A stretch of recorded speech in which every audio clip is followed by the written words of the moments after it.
tous, nous nous retrouvons aujourd'hui pour une nouvelle vidéo d'histoire sur le régime soviétique de Lénine.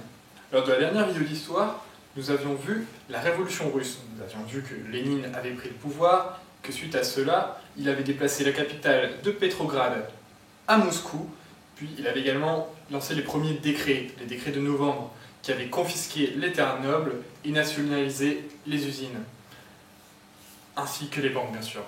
Donc, qu'a-t-il fait par la suite?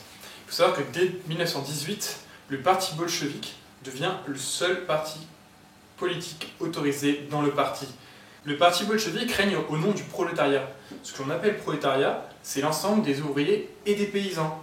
Les partis d'opposition sont interdits, les libertés individuelles sont réduites.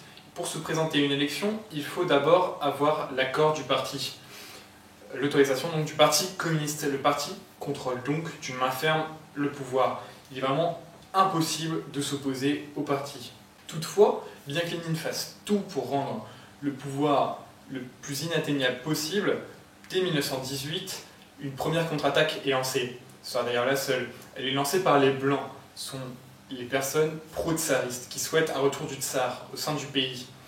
Elles sont aidées notamment des puissances européennes qui ont peur de la politique instaurée par Lénine, qui ont peur d'un jour voir le communisme débarquer dans leur propre pays.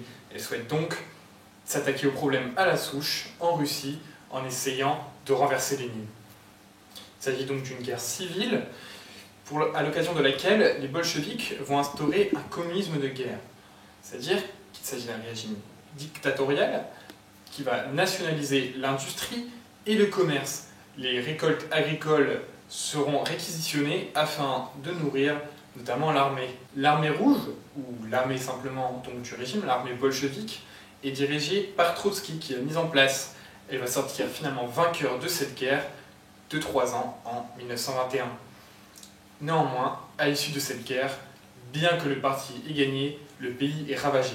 La famine a fait des ravages et ainsi augmenté les dégâts de la guerre, dont le bilan s'élève à 8 millions de morts. Face à la situation catastrophique du pays qui fait face à la famine, Lénine lance la NEP, la nouvelle politique économique. En réalité, il s'agit simplement de retarder la mise en œuvre des idéaux communistes afin, dans un premier temps, de redresser la situation. Il va ainsi rétablir la petite propriété foncière et les petites entreprises industrielles et commerciales seront autorisées. De plus, les récoltes agricoles ne seront plus réquisitionnées, il y aura simplement un impôt fixe sur celles-ci. Cette guerre garde tout de même quelques intérêts, quelques points positifs pour la Russie. En effet, elle lui aura permis de récupérer des territoires de l'ancien empire russe. Dans toutes ces nouvelles régions récupérées, Lénine va appliquer le programme politique fondé sur une société sans classe.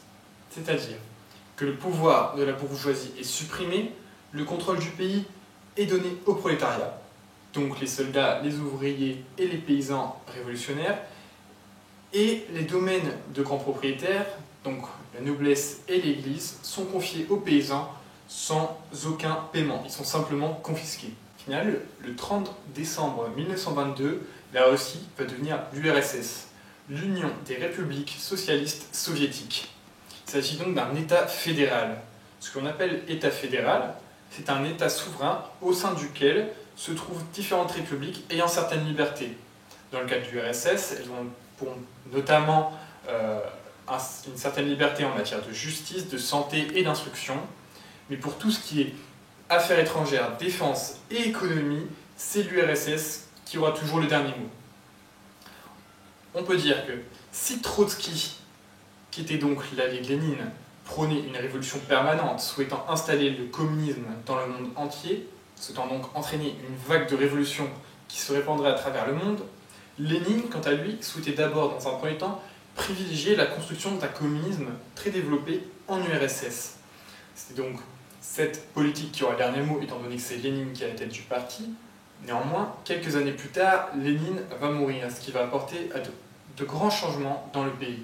Et ce sera le sujet d'une prochaine vidéo. Si cette vidéo-ci vous a plu, n'hésitez pas à la liker. Si vous voulez savoir la suite de l'histoire de la Russie, n'hésitez pas à vous abonner à notre chaîne afin de voir la prochaine vidéo. N'hésitez pas non plus à aller regarder nos différents réseaux sociaux que vous retrouverez directement dans la description. Voilà, c'est tout pour aujourd'hui. À la prochaine!